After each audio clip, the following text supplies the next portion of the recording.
Part 1. Ever feel the air go still when someone dismisses you? That's exactly how it hit me when Rachel flipped her hair and said, "We don't need old men like you holding us back." She spoke as if brushing me aside were as routine as grabbing her latte. My name's Frank Mitchell, 60 this summer, and I'd been the operations guy at Carter Industrial in Indianapolis for almost 2 decades. I wasn't the loud voice in meetings or the guy with big PowerPoints. I was the quiet mechanic of the place, the hands-on engineer who made sure half the foundries from Chicago to Cincinnati never missed a beat. I let her words land without flinching. A single sardonic grin, a nod, and I turned on my heel out of Rachel's glassed-in-corner office. No shouting match, no threats, just me walking across the hall, unhooking my badge, and methodically clearing my desk. Around me, the younger folks, some hired straight out of high school, avoided eye contact as I slid decades of photos, blueprints, and worn tools into a battered cardboard box. Long before spreadsheets became gospel, George Carter had built this company from a single lathe in his 2-car garage. 40 years ago, he scraped every penny of his savings into that machine. Through sheer grit and a reputation for rock-solid presses and conveyors, he grew Carter Industrial into a $30 million success. When George's health started to slip, he tapped me on the shoulder.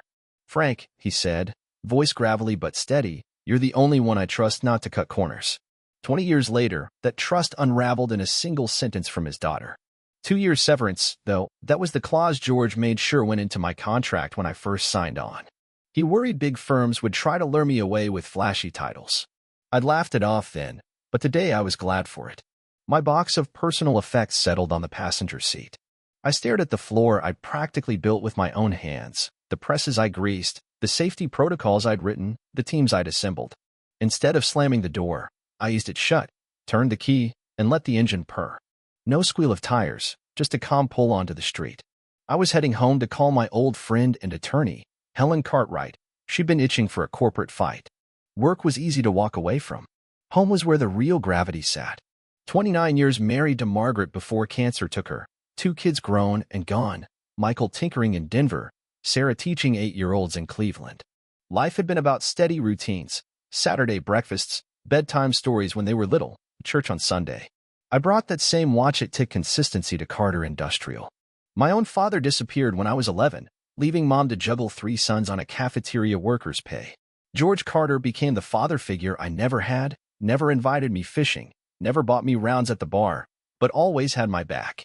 When Margaret got sick, he reworked my schedule so I could drive her to treatments without missing a day on the shop floor. "Family first," he said. Those weren't words you heard every day in industry circles.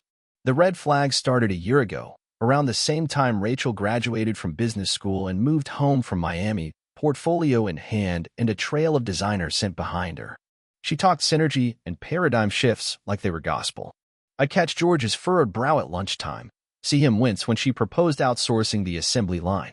He never crossed her publicly, just waited until the office emptied, then quietly reversed her decisions. "Rachel needs to learn," he once told me, propped against my door. "Some lessons can't be found in books." Then 3 months back, he handed me the reorg chart, her name at the very top. He looked defeated. "Keep the core team together," he'd asked, almost whispered. His eyes wouldn't meet mine. I nodded, but I knew how this would end. So here I was, cruising past the loading docks, watching forklifts bob under newly installed network cables. I designed those upgrades myself, and thinking about what happens when decades of know-how stroll out the front gate. No drama, no fist-raised theatrics. Just 2 decades worth of institutional wisdom backing up out of the door. When I pulled into my driveway, I paused. Box still on the seat, hands on the wheel. A strange calm settled over me. I'd give Helen a call, claim my 2 years' pay, and start planning my next chapter. Because if Carter Industrial thought they could reboot without missing a single beat, they hadn't counted on the quiet muscle of long-tested expertise refusing to show up. Part 2. I gave a quiet nod, but something in my gut clenched, just like I'd seen George avoid my eyes when he knew rough news was on its way. The morning after they showed me the door, I sat at my old Formica kitchen table with my contract spread out in front of me. Helen was on speakerphone, markers and highlighters strewn about, when my cell lit up. "George Carter," it read. My thumb hovered over decline. After 18 years, though, respect doesn't evaporate with a single text. "Frank," his voice crackled, tight and tired. "What happened yesterday?" "Ask Rachel," I said, voice even. Not angry, just stating what was. She gave her reasons. George sighed. She said you were undermining her on the floor team. Fighting her new vision, she called it. I glanced at the sunlit backyard beyond my window. The maples Margaret and I planted were tall enough now to shade half the yard. I didn't say a word, I told him. Nothing but silence. I let it hang. He knew me. Are you going to sue? He finally asked. Already spoken to Helen. I replied, tapping my pen on the contract. She's highlighted Section 12, Paragraph 3. Termination without documented cause means 2 years' salary. No loopholes. He exhaled like he'd just shrugged a mountain off his shoulders. Rachel cleaned house yesterday. Me, you, David, Laura, everyone over 50. David had overseen engineering for a dozen years. Laura ran quality control with an iron fist and a soft heart. Both were pillars of the place. George's next words came out in a croak. You really want them to pay for clearing out the people who built this? I didn't answer. In the background, I heard a stern voice. I knew that clip of determination. Rachel's. George cut the call. I set my phone down and leaned back, staring at the clause Helen had underlined in neon yellow. 24-month severance for termination without cause as defined in Appendix C. Helen was confident. They'll pay or they'll face court and cover our fees. I stood and walked to the window. The old tree had survived lightning and blight because we patched it up, fed it, refused to give in. This wasn't about money anymore. It was about standing up for the value of experience, about honoring the groundwork laid before someone decided to disrupt it. By noon I'd called David and Laura.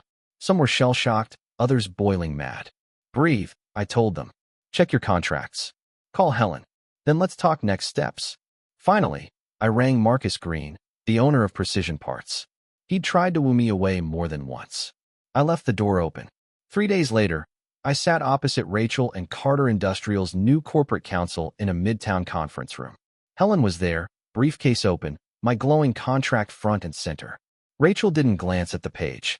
We're shifting strategy, she said. That's cause. Helen, patient as ever, tapped the highlighted text.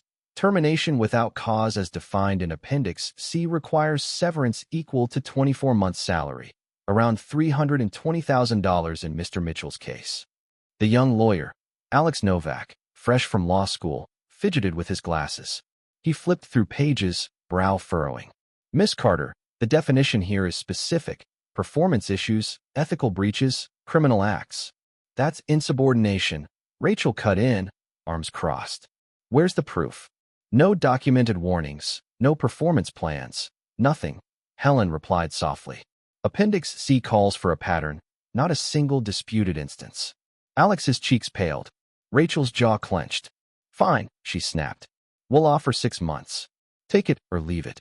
I stayed silent, studying her. That stubborn set in her jaw mirrored George's, but where his resolve built, hers felt bent on demolition. Helen closed her case file with a soft click. We'll proceed with litigation. Discovery should be enlightening, especially regarding the simultaneous dismissal of several veteran employees. Alex leaned in, whispering something urgent. Rachel flicked him off and faced me. Before you threaten us, Mr. Mitchell, know that we're ready to fight. You'll be tied up in court for years. I let the line go cold between us, the echo of her challenge hanging in the air.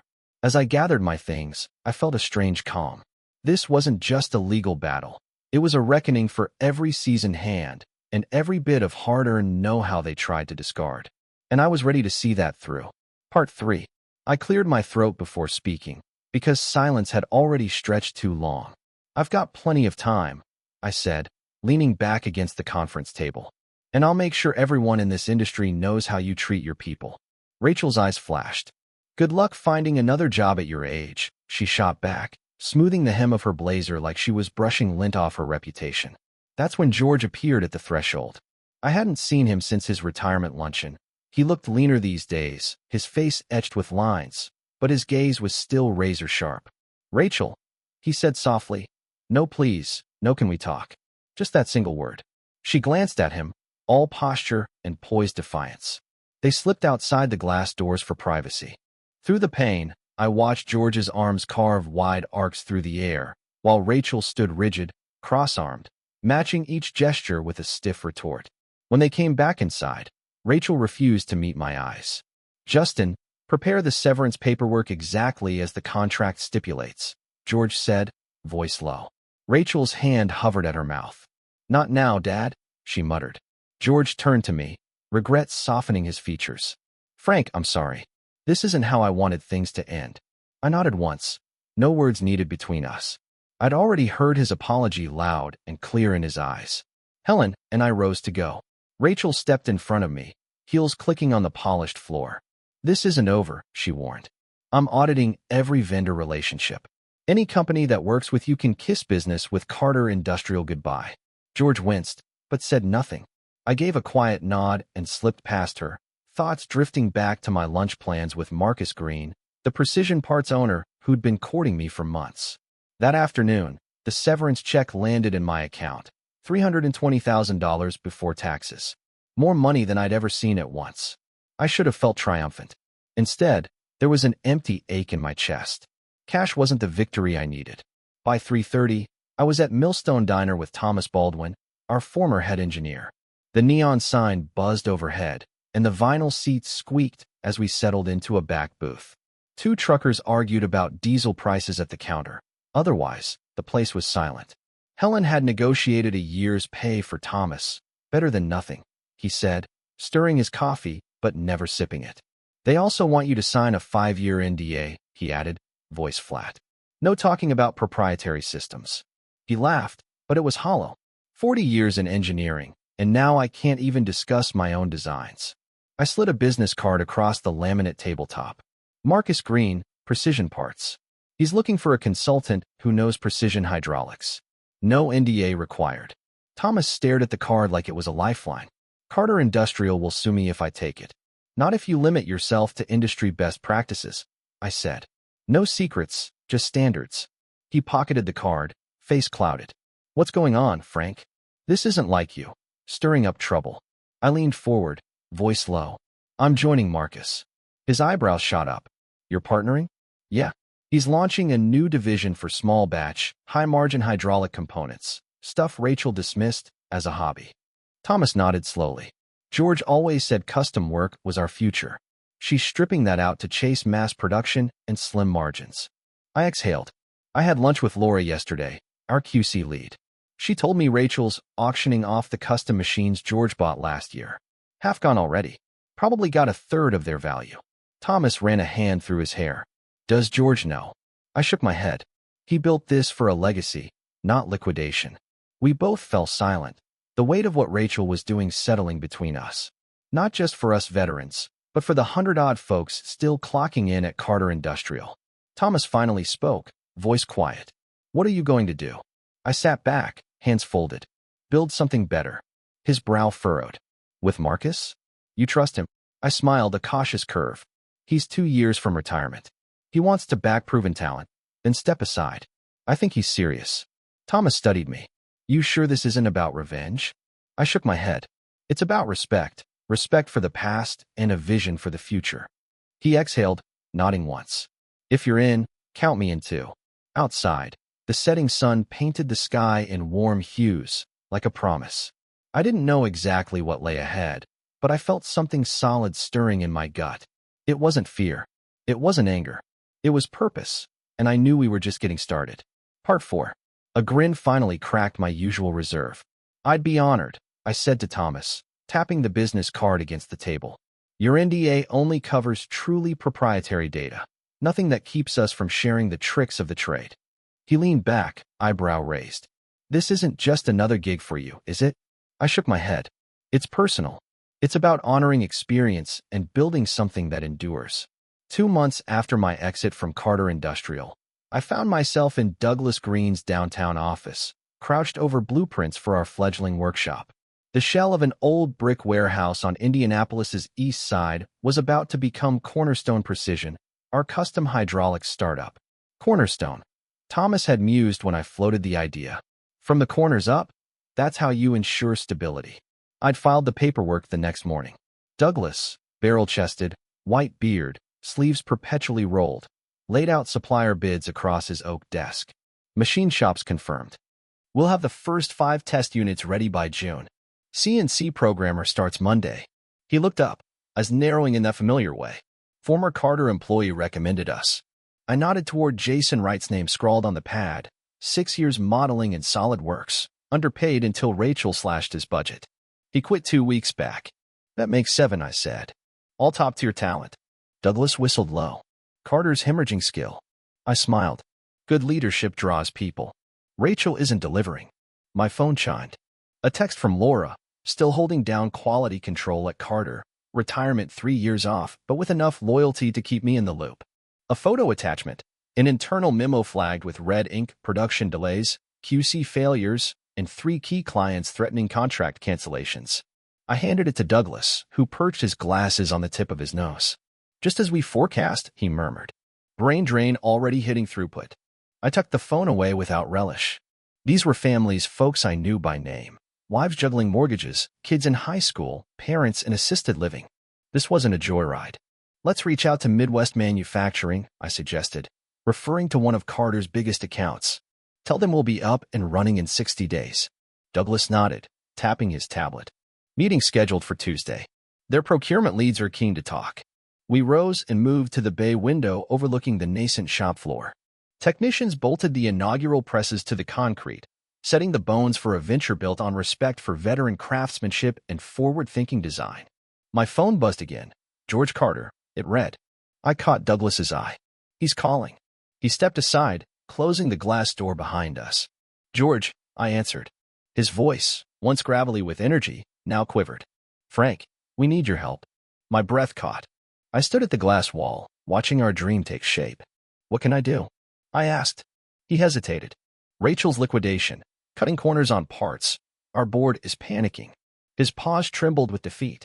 I don't want to admit it, but you might be the only one who can see a path forward. My chest tightened.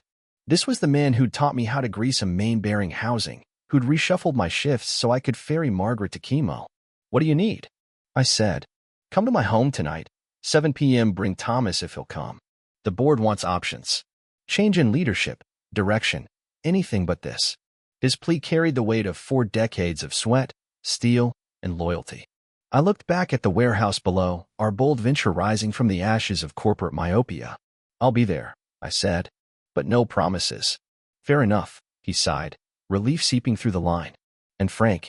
Yeah, thank you for still answering. 6 months after I was ushered out of Carter Industrial, I sat in the cavernous back of their main conference hall. The quarterly all-hands had been called to order, and there was Rachel perched at the head of the table, flanked by a team of fresh-faced execs, most under 35. A quiet storm brewed in me. I'd come full circle, from the guy they thought obsolete to someone they needed more than ever. As the lights dimmed for her presentation, I tapped my pen against my legal pad. Change was coming, whether by boardroom vote or a new blueprint drawn around the corner. Part 5. The conference room felt smaller than I remembered.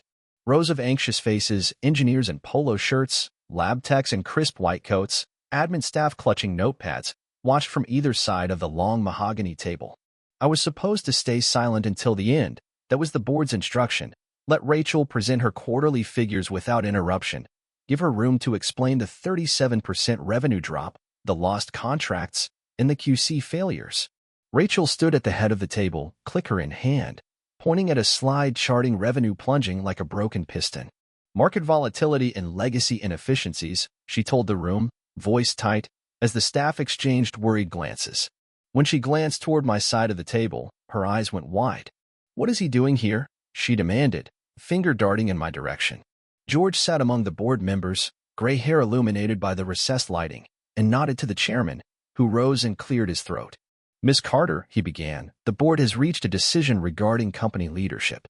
Rachel's face drained of color. You can't be serious. The chairman turned to me. Mr. Mitchell, would you like to explain the new arrangement? I rose, the heels of my shoes clicking on the polished floor.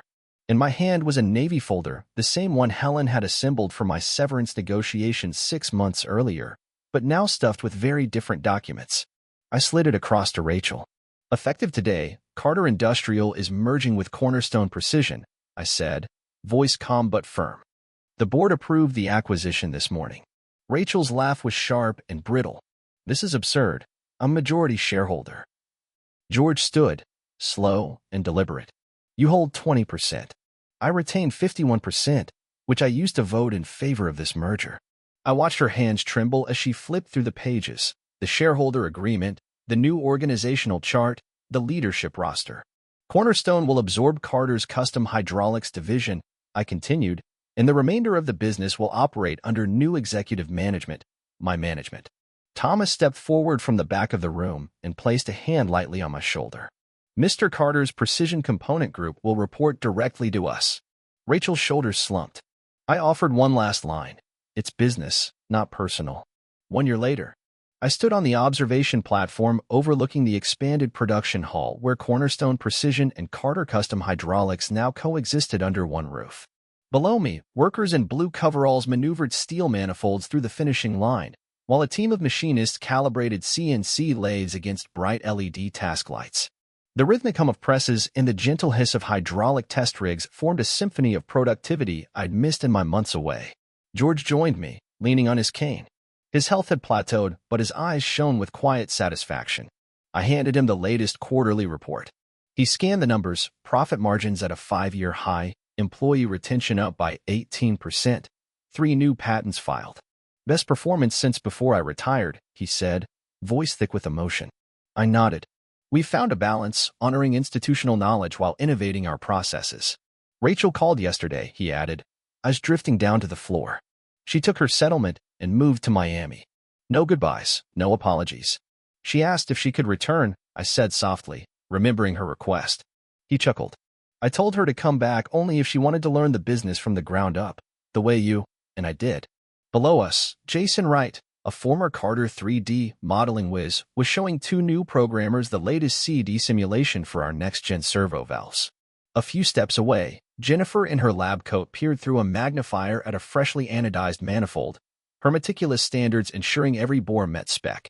And there was Thomas at a drafting table, sketching a retrofit design for a high-pressure cylinder before uploading his drawing into our design software. I placed a hand on George's shoulder.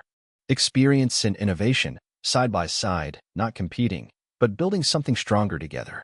He smiled, gaze distant. When I insisted on that severance clause in your contract, I never imagined how it would play out. I grinned back. Neither did I.